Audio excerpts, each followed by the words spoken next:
Everyone. आज हम company accounts का फर्स्ट टॉपिक करने जा रहे हैं, अकाउंटिंग फॉर शेयर कैपिटल। सबसे पहले हम जानेंगे कि कंपनी होती क्या है।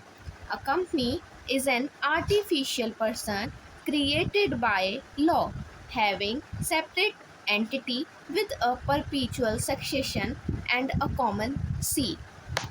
जो कंपनी हमारी होती है वो एक आर्टिफिशियल पर्सन होती है जो कि किसने क्रिएट की होती है, created by law having separate entity. Law के द्वारा ये क्रिएट की जाती है और इसकी एक सेपरेट लीगल एंटिटी होती है। एक परपेचुअल सक्सेशन होता है। परपेचुअल सक्सेशन का मतलब होता है member will come member will go but the company runs for ever. And A common seal, common seal means company का एक अलग से सिग्नेचर होता है। जैसे कि अगर इसमें कोई एक बंदा सिग्नेचर नहीं करता, कॉमन सील हम कहते हैं स्टैम्प, लाइक अ स्टैम्प। कंपनी की एक स्टैम्प होती है। अगर किसी भी डॉक्यूमेंट पे वो कंपनी की स्टैम्प लग जाती है तो वो ये माना जाता है कि वो कंपनी का ही डॉक्यूमेंट है, कंपनी द्वारा साइन किया हुआ है। ठीक है, तो हमने जान लिया कंपनी क्या होती है। Company is an artificial person created by law having a separate entity with a perpetual succession and a common seal. आप इसकी डेफिनेशन में ये पॉइंट लिख सकते हैं। अब हम करेंगे कैरेक्टरिस्टिक्स ऑफ ए कंपनी। सबसे पहला पॉइंट है हमारा separate legal entity.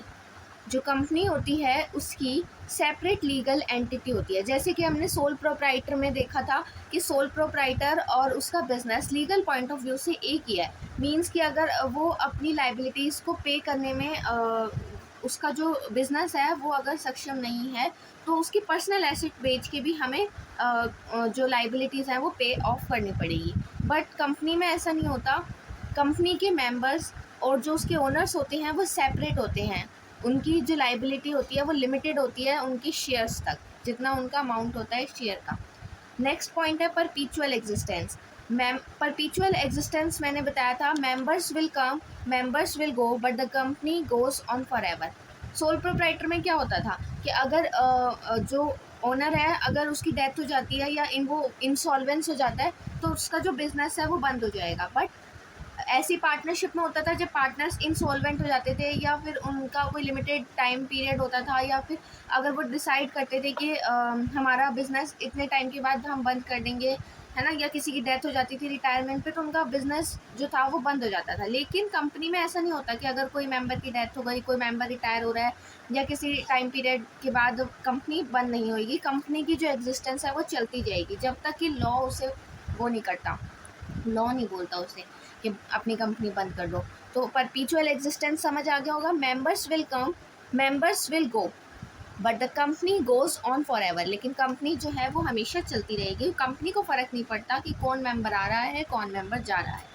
Next point है limited liability to the value of share subscribe और अमाउंट गारंटेड बाय दैम। जो कंपनी के जो ओनर्स होते हैं उनकी जो लाइबिलिटी होती है वो उन कहाँ तक लिमिटेड होती है, जितने उन्होंने शेयर सब्सक्राइब कर रखे हैं या फिर जितने की उन्होंने गारंटी दी है। अब जब आप अकाउंटिंग फॉर शेयर कैपिटल आगे जब पढ़ेंगे चैप्टर तो आपको ये पॉइंट समझ आएगा कि सब्सक्रिप्शन क्या होती है, शेयर्स क्या होते हैं। अभी आपको बस इतना जानना है कि लिमिटेड लाइबिलिटी मीन्स कि जितने शेयर्स एक पर्सन ने परचेज़ किए हुए हैं उसकी लाइबिलिटी बस उतनी ही है, उससे ज़्यादा उसके पर्सनल एसेट्स को बेचकर कंपनी की लाइबिलिटी पे ऑफ नहीं की जाएंगी। नेक्स्ट है कॉमन सील। कॉमन सील का मतलब होता है signature of a company. Company के अपने सिग्नेचर होते हैं जिसको हम कहते हैं स्टैम्प। तो वो हमारी क्या होती है, कंपनी की कॉमन सील होती है। नेक्स्ट पॉइंट है transferability of shares. Transferability of shares means कि कंपनी में हमारे जो शेयर्स हैं हम किसी को भी ट्रांसफ़र कर सकते हैं, लेकिन ऐसा सिर्फ पब्लिक कंपनी में ही होता है। ये जो ट्रांसफरेबिलिटी है शेयर्स की ये प्राइवेट कंपनी में नहीं होती। देखिए यहाँ लिखा हुआ है accept in case of private company. Private company में आप अपने शेयर्स को ट्रांसफ़र नहीं कर सकते। नेक्स्ट पॉइंट है separation of management. Separation of management means manage by elected representative called directors. जो कंपनी है कंपनी को मैनेज, अब देखो कंपनी में तो जो शेयर्स हैं वो बहुत सारी पब्लिक जो है वो सब्सक्राइब करती है। ऐसा तो नहीं है ना कि जो सारे पर्सन है वो कंपनी को मैनेज करने आ जाएंगे। मान लो कंपनी के शेयर्स 1000 लोगों ने खरीद रखे हैं तो क्या ऐसा होगा कि 1000 लोग जो है हमारे कंपनी को मैनेज करने आ जाएंगे, सब ओनर बन जाएंगे? नहीं, ऐसा नहीं होता। ओनर तो सब होते हैं, लेकिन मैनेजमेंट सिर्फ कुछ इलेक्टेड रिप्रेजेंटेटिव होते हैं, कुछ इलेक्टेड पर्सन होते हैं जिनको हम कहते हैं डायरेक्टर्स, वही कंपनी को मैनेज करते हैं। तो आई थिंक आपको फीचर्स और कैरेक्टरिस्टिक्स कंपनी के समझ आए होंगे। Thank you.